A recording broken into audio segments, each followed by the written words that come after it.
just wanted to make this little note before the video starts and say that I apologize for the long break in between videos. It's just went on a hiatus because I got burnt out in making videos, and now I'm back and I'm planning on doing some cool stuff for the channel. I took the hiatus because I was burnt out in making videos and I was busy with school among some other things. But during the hiatus I got 3 new things. As you can tell, I got a better webcam, which this is the Logitech StreamCam, so you'll see an improvement in video quality. I got a second monitor here, which is another Acer one. My first monitor is also an Acer. And I also got a Elgato Stream Deck. And another little note is right after my 40 subscriber special, which was my last video, Bailey, the one you saw in the video, had major jaw surgery. So I want to make this video in her honor, even though it's almost 2 months or 2 months after. But this video's for you, Bailey. Alright, with that out of the way, let's get on with the video.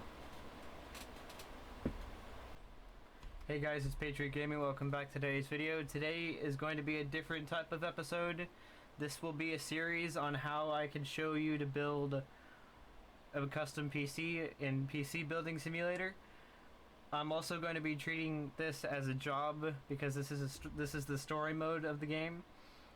So I will walk you through step by step. In no time you will have a custom PC. So step 1 is to put in your motherboard so we can install it.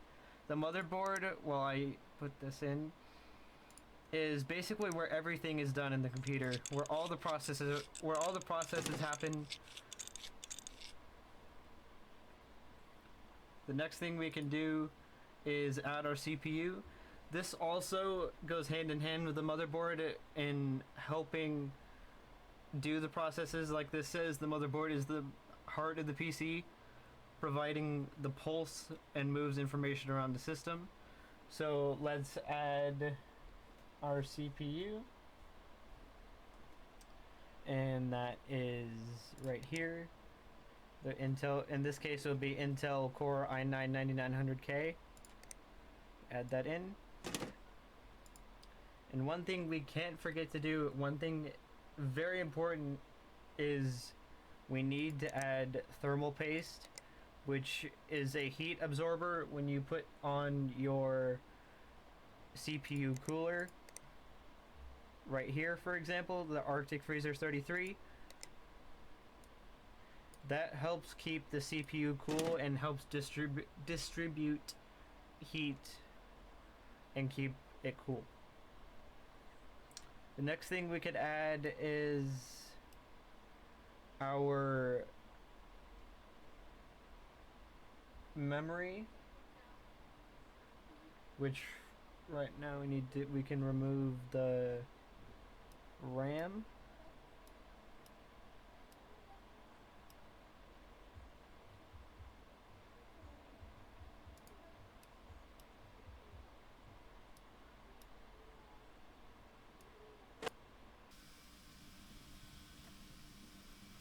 Alright. Next we can add our memory, which would be right here. We have 2 sticks, so we can use both these slots right here. And add these 2. That's what the customer wanted. We reapply our thermal paste.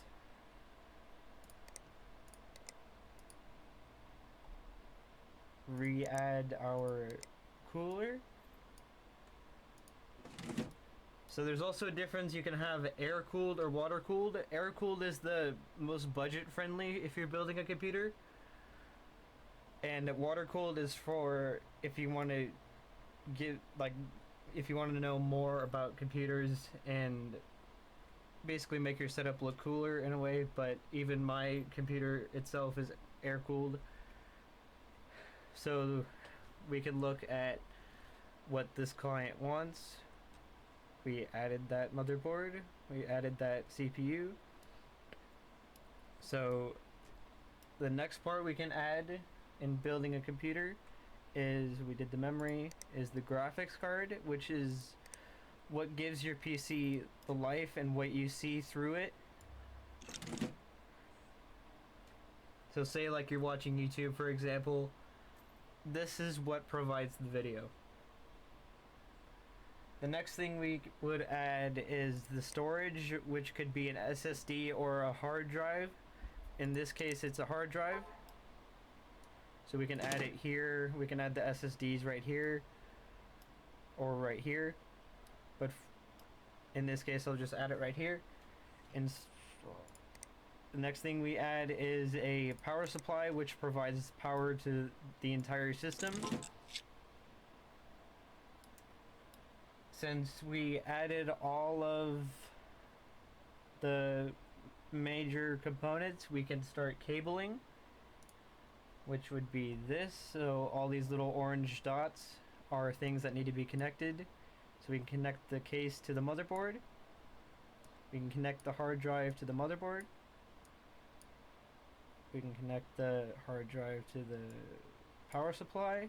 We can connect the motherboard again to the power supply. For main power, we can add the air cooler to the motherboard. We can connect the motherboard to the power supply.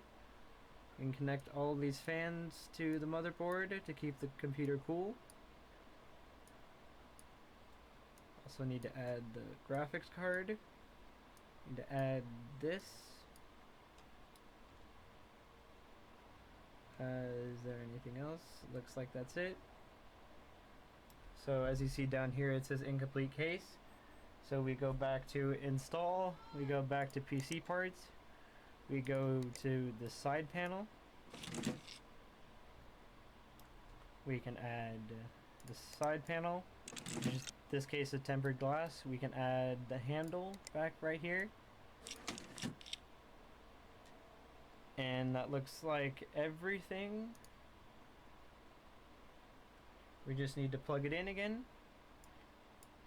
So we add the PS, we connect the computer, we connect the power supply, we connect the motherboard, we connect the graphics card, and that is how you build the PC. But the major test is to see if it can boot to your operating system or OS. So if we hit power, you go to the monitor. You saw this fan spinning for a second, and it's booted to the operating systems or the OS within the game. And here is what the computer looks like once you're done. Here's the other side, it's just the black side panel. Alright guys, that is how you build a custom PC. I hope you guys enjoyed it. Let me know down in the comments if you want me to do anything special in PC Building Simulator. Alright guys, cheers!